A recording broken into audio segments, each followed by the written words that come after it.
পাহাড়ে ৪,০০০ সন্ত্রাসীর হাতে ভারী আগ্নেয়াস্ত্র, এমন একটি সংবাদ পার্বত্য জেলাগুলোর অপরাধ চিত্রকে আরও একবার আঙ্গুল দিয়ে দেখিয়ে দিল স্বাধীনতার পর হাজারো আলোচনার মাঝেও পাহাড়ের অপরাধ প্রবণতার কোনো পরিবর্তন হয়নি। পাহাড়ে বেশ কয়েকটি আঞ্চলিক সংগঠন দিনের আলোতে মিটিংয়ে মিছিলে নিজেদের গণতান্ত্রিক দাবি করলেও রাতের আধারে তাদেরই একটি অংশ ভারী অস্ত্রধারী ভয়ঙ্কর সন্ত্রাসী। দেশের অন্য কোনো জনপদে অস্ত্রের এমন ঝনঝনানি আর নেই। তাদের সন্ত্রাসের ত্রিদেশীয় যোগাযোগ বারবার স্পষ্ট হলেও এ পর্যন্ত তাদের বিরুদ্ধে কার্যকর আইনি প্রক্রিয়া সম্পন্ন হয়নি। ভারী অস্ত্র ধারণ করে অনৈতিক চাঁদাবাজি, হত্যা, অপহরণ বারবার ঘটলেও এদের বিরুদ্ধে রাষ্ট্রের যথাযথ ব্যবস্থা গ্রহণ বরাবরই মানুষের অগোচরে থেকে যাচ্ছে। পাহাড় ও প্রকৃতির নরম হাওয়ায় রাষ্ট্রীয় বাহিনী আর সন্ত্রাসীদের এ যেন এক অনন্ত লড়াই, কোনোভাবেই যেন শেষ হবার নয়। দেশপ্রেমের উজ্জ্বল মূর্তি ধারণ করে চাঁদাবাজির কোটি কোটি টাকার প্রবাহে বিলাসী জীবন যাদের, তাদেরই প্রতিনিধি হয়ে তৃণমূলে লড়াই করছে সামান্য বেতনভোগী মাঠ পর্যায়ের চাঁদাবাজরা। ভারী অস্ত্র, গোলাবারুদ কোন রুট দিয়ে কত দামে কিভাবে হাত বদল হয়, সবিস্তারে গণমাধ্যমে উঠে এসেছে এমনই চিত্র। মিডিয়া সূত্র বলছে, ভারত মিয়ানমার সীমান্তবর্তী এলাকায় পার্বত্য অঞ্চলের ৪৯১ কিলোমিটার সীমান্তে কোনো ধরনের বেড়া নেই। ওই জায়গাগুলো দুর্গম হয় বিচ্ছিন্নতাবাদী সশস্ত্র গোষ্ঠীর নিয়ন্ত্রণে। মিয়ানমার ও ভারত থেকে ওইসব রুট দিয়ে অবাধে ঢুকছে ভারী অস্ত্র, মটার শেলসহ বিভিন্ন গোলাবারুদ।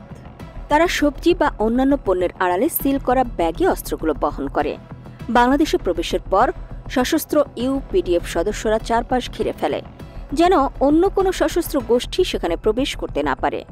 অস্ত্র যাচাই বাছাইয়ের পর তারা সাথে করে নিয়ে যাওয়া অর্থ লেনদেন করে।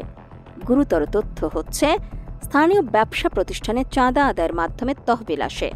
এখানে চাঁদা না দিয়ে কলাও বিক্রি করা যায়।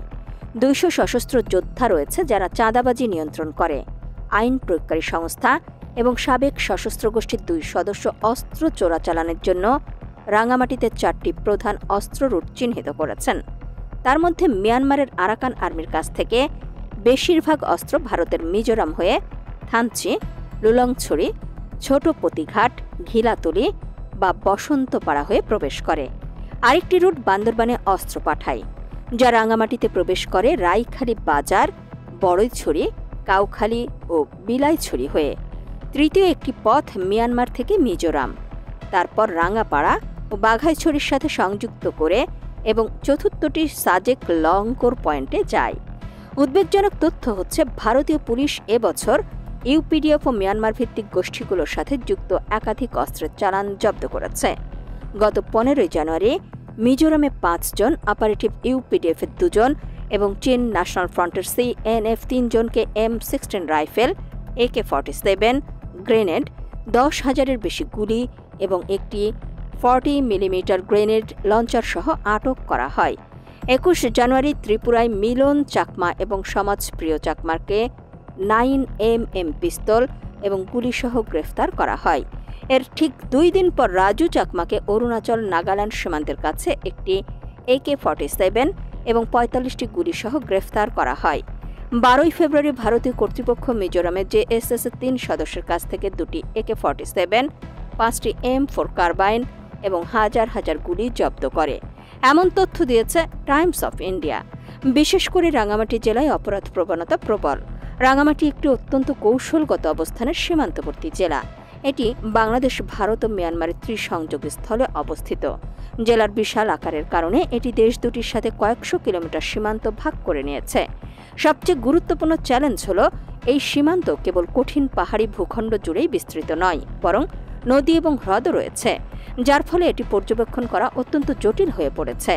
সব মিলিয়ে পার্বত্য জনপদে যে সন্ত্রাসের পরিধি, তা একদিনে পরিপক্ব হয়নি। এই সন্ত্রাসের মূল উৎপাটন করতে হলে রাষ্ট্রীয় সদিচ্ছার পাশাপাশি সমস্যার গভীরে দৃষ্টিপাত করতে হবে, আর সেই বিবেচনায় নিতে হবে বাস্তবমুখী পদক্ষেপ।